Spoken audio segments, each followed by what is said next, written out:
What's up, guys, and welcome back to our Returning to Glory series with Marseille. This is episode number 2, and I just want to say a quick thank you to everyone that showed so much support and love on episode 1.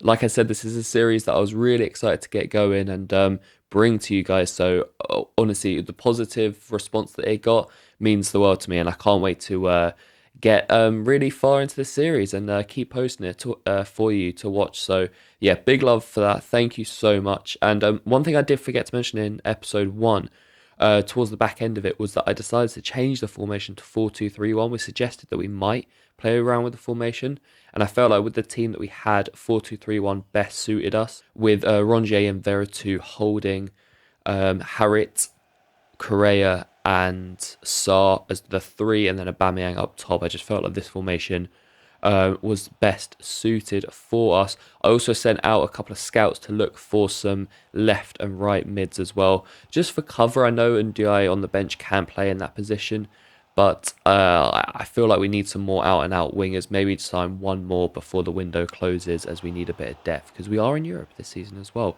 But anyway, heading into the first game of the episode, it is our first game in charge of Marseille at the Stade Velodrome. It looks absolutely beautiful there, as you can see in the shot, as Pau Lopez makes a nice save. We actually went 1-0 down to Reims early doors, and the visitors almost made it 2-0, but for a smart save from Pau Lopez, he actually got a fingertip to it. That the replay that you saw showed that him just getting a little touch to it, and then eventually we would get into this game. We were slow starters, maybe the nerves were settling in, who knows. And Joaquim Correa gets the first goal of the Junior Parado era. A corner comes in, Aubameyang's header goes more up than out, and then Correa is there to head home. And then the on loan Inter Milan forward almost makes it 2 for him and for us on the stroke of half time.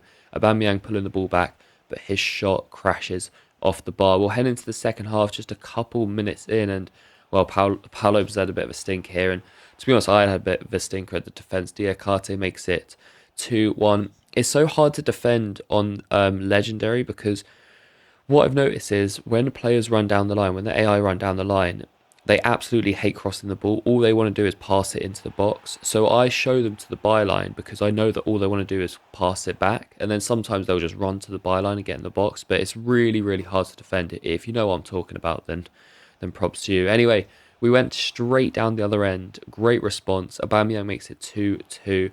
And then Reims would actually hit the bar. This game was a really, really back and forth game.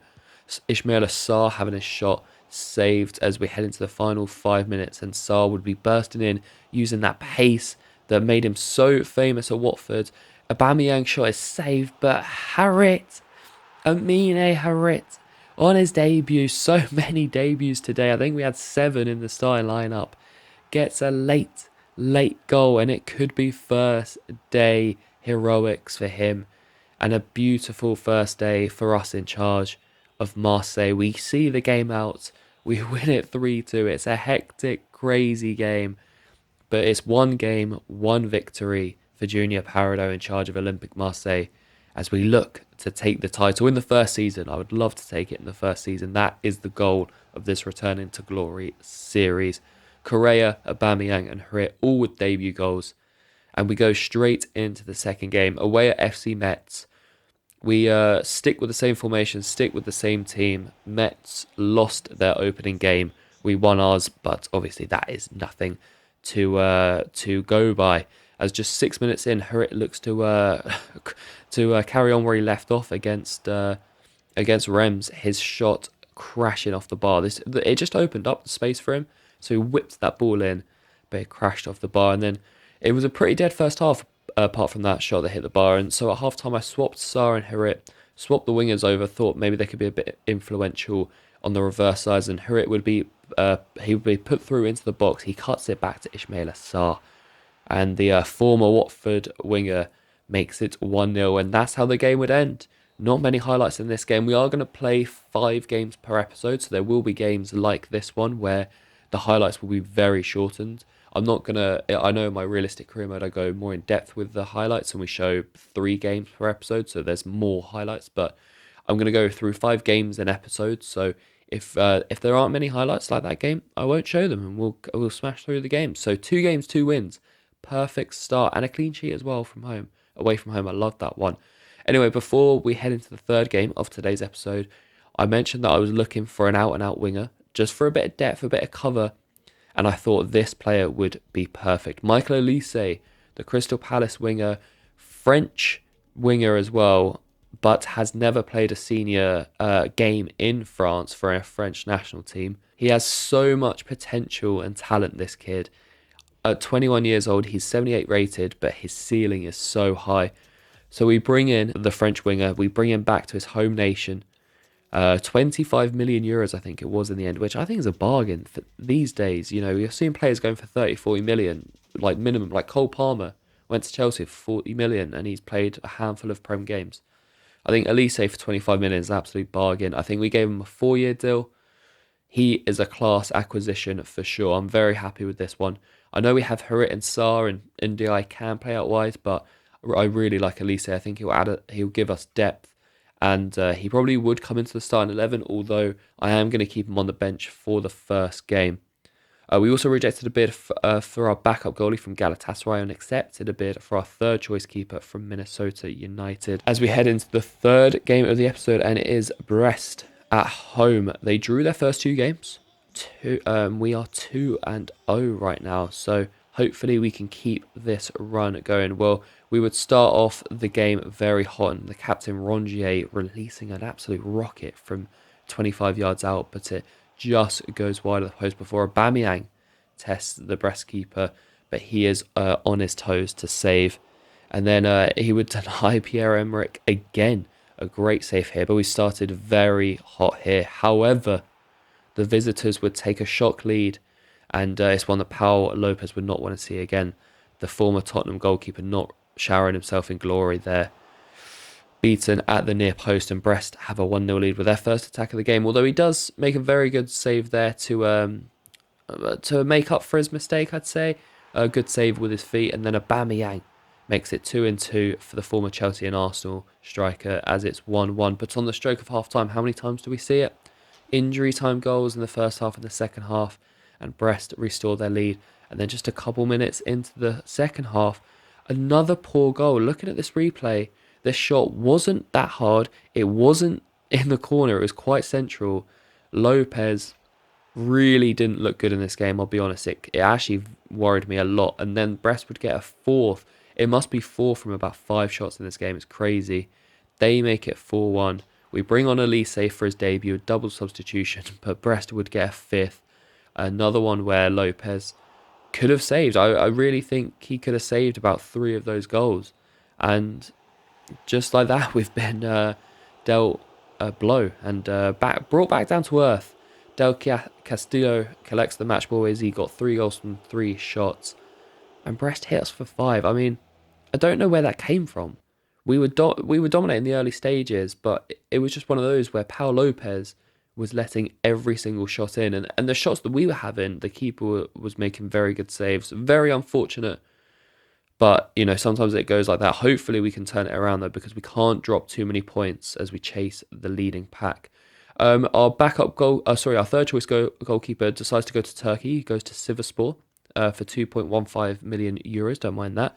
And then we get a youth scout report from France. And Noel Moulin, this goalkeeper looks incredible. Worth 2.2 million euros already. His overall is 49 to 69 and his potential is 73 to 93.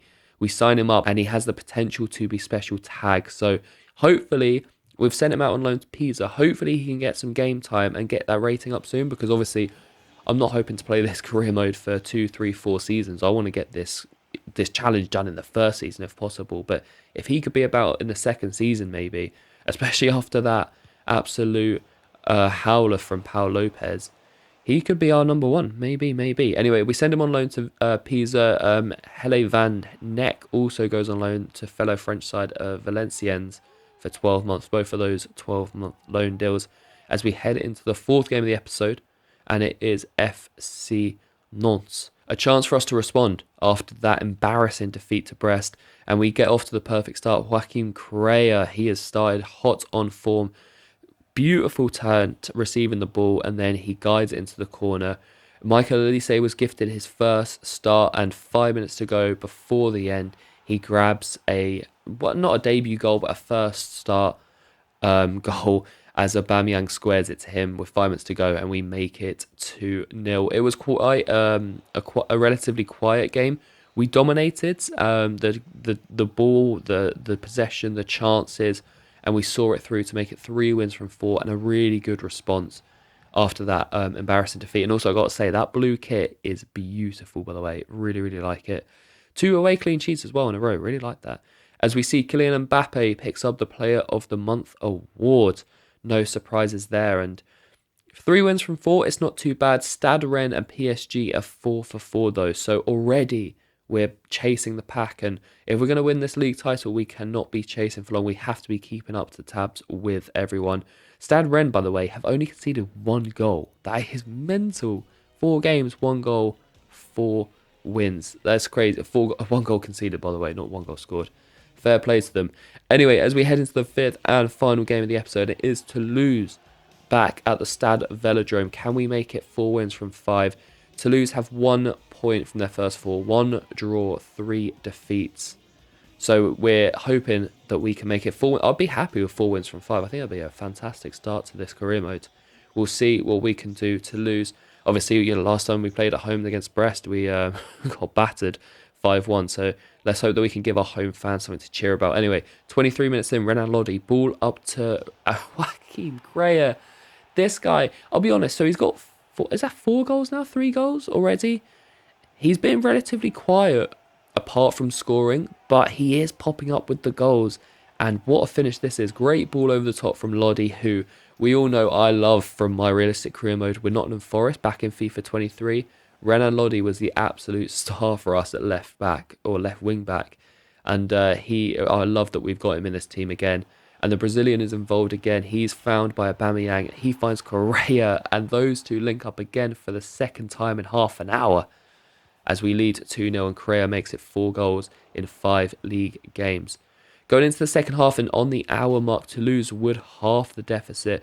A nice finish here from Sissoko, and it is 2-1. And then the second half was really weird. Toulouse dominated possession, but our high press, they couldn't get past our high press, and they just ended up playing it around the back. Honestly, the stats in the second half, they must have had about 70% possession, 80%, but they couldn't find a way through.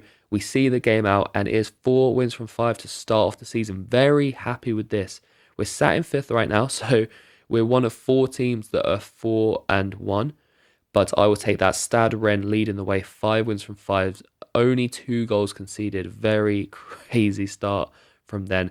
But I'm very happy with how we've started this career mode. And I think we've got PSG away coming up in the next episode. So that is going to be a tasty one for sure. But that'll be it for today's episode 2 of the Return into Glory series. If you're enjoying it, if you think we're going to win this league in the first season, if you think we're going to complete the challenge, drop a like on the video.